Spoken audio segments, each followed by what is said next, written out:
Say it again. How was the lift? Good lift there? Yeah. Obviously, you get that big game winner. What does it feel like when you hit a shot like that? Obviously, the crowd here loves you, and just hitting that. What does that mean to you to get that win that way? Obviously, man, came close to overtime wins. So most of the time, and losing by free throws kind of devastating. But just come out and try to get that one. I think everybody wanted that win, especially in overtime. The team just trusted me with the ball, so I just go out there and try to execute. You seem pretty frustrated after the turnover late in the game, and then come back and you hit the three in regulation, and then the game winner in overtime. Did you feel like you wanted to kind of like rectify that one? And Yeah, that's a point guard. You never want to turn the ball over. Give teams like that any hope, as we did. So I try to keep the ball to myself and try to move on to the next play as I hit the next shot. How have you improved in those late game situations to be able to hit shots like that at the end of regulation and overtime? Uh, just knowing that my team trusts me, knowing that T-Lives trusts me with the ball in my hand, and me calling some of the plays. So they're trying to use that as a gift and a curse where you just go out there, just have fun with it, and try to play loose. What do you feel like you've improved, through that halfway point this year so far? Yeah, definitely. Just there's some off the court stuff where I improved with like just talking more to the guys, getting closer with the guys. I think they help with on the court stuff. last year, Blaine said this too, and Tyler just said it as well, that you're one of the smartest players that he's been around. Have you always been that way? Like, did you get the feedback when you were in high school and college? Is it something that you've kind of grown into? Yeah, definitely. I think a lot of coaches said I was like one of the smartest players once, but I think I just get it from my oldest brother. They was like just watching them guys. They like way older than me, so just watching them from a distance just helped me a lot. Your oldest brother, you said? Yeah, my oldest brother. Yeah. What have you seen from Anton since he's been here? Obviously, he hits a nice pass today. It's a nice defense. Like, what does he do for this team? How have you seen him grow? Obviously, you've been here for a couple of years now. So him coming in as a rookie, what have you seen him like? Obviously just him playing harder, rebounding, defending, but just him moving on to the next shot every time unless he miss one. He just keep moving on to the next shot.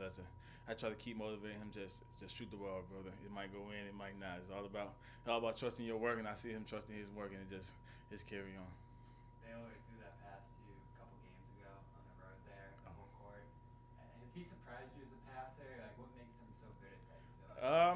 I don't. He haven't surprised me because like once we throw the football, you can see it. Like I asked him when he was playing football last time, if you ever played quarterback. He said he grew up playing quarterback, so that doesn't surprise me at all. JD, you had 22 points in the paint tonight. What were you seeing from the defense that allowed you to attack the room like that? That team is a very aggressive team where they kind of try to beat you up a little bit. Where I think I just try to use my speed to my advantage, my athleticism, and just try to go to the paint, try to get buckets for the team. Baylor threw 59 touchdowns his senior year. So Yeah, definitely. See. Tyler told us that you and him, like he's been sort of playing a little bit of backup point guard, but there were some times today where you guys like played off of each other. How's that been like? Say it again. Tyler told us that Baylor's been playing like some more point guard stuff, but then there were some times where obviously you're the point guard, so you guys are playing off each other too. What's it been like sort of learning to play off of Baylor as well?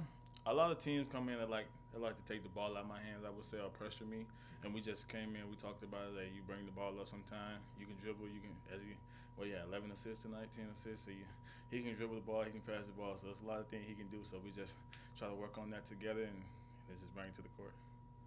3 years in, you're putting up these big numbers, you continue to make these strides. Is part of you like, what do I need to do to get to the NBA at this point? What do you think it's going to take for you to make that breakthrough despite all the progress you've made? Honestly, I don't know. I just try to be where my feet are. Try to just come out here, have fun. Just how to play basketball. Anytime I get to play basketball, I'm grateful. So whenever that chance happens, it will happen. Baylor said, "Be where my feet are too." Is that something that like you guys have talked about? Is that something Tyler talked about, or do you guys just using the same phrase? I get it from my mom, but from the Celtics and the Maine Celtics, we use that phrase as like be where your feet are, be where you at. Whenever you want to be, whenever you want to go, they'll come. Just going back to what you said about your brother, do you feel like the intelligence thing was like you were younger, so you had to figure out how to beat him? You kind of using. I'm just trying to figure out that because it is pretty remarkable. Blaine would say all the time last year, "I've never been around somebody so smart," and Tyler's been around like NBA players, like right on the 76ers and the Celtics. Yeah, it's just they like way older than me, which I had to go. I was smaller, and I used to play up and like in AAU or whatever, so I had to try to use that advantage, and I think I used my IQ as an advantage, just playing up the level. JD, you had 8 rebounds tonight, which was tied for a team high. How do you position yourself to get rebounds, especially as a smaller guard? I just try to go in there and hit some guys. Sometimes you never know. Try to go in there. You see some loose ball, go in there, put my hand in there, and try to get it. But as a team, I think we talked about rebounding. Every time we win the rebounding battle, I think we win the game. So I just try to go in there, try to help the bigs. They got a lot of work on their hands, so try to go out and grab some rebounds. And just last thing for me, how often are you in touch with people in Boston? Are you guys, is there regular communication? Are you going through film after main games? Like, what is that process? Yeah, it's definitely a lot of communication. They have a lot of games. We have a lot of games, so it's not as much. But once everybody have like off day, we keep in touch. Sometimes they send film from those guys. I can learn from. They send film from me. I can learn from. So there's a lot of communication between us. Is there a point of contact for you normally in Boston, or can it change, be different people? Yeah, it's definitely could be different people. From Joe to Brad, to everybody else. Everybody try to communicate with us.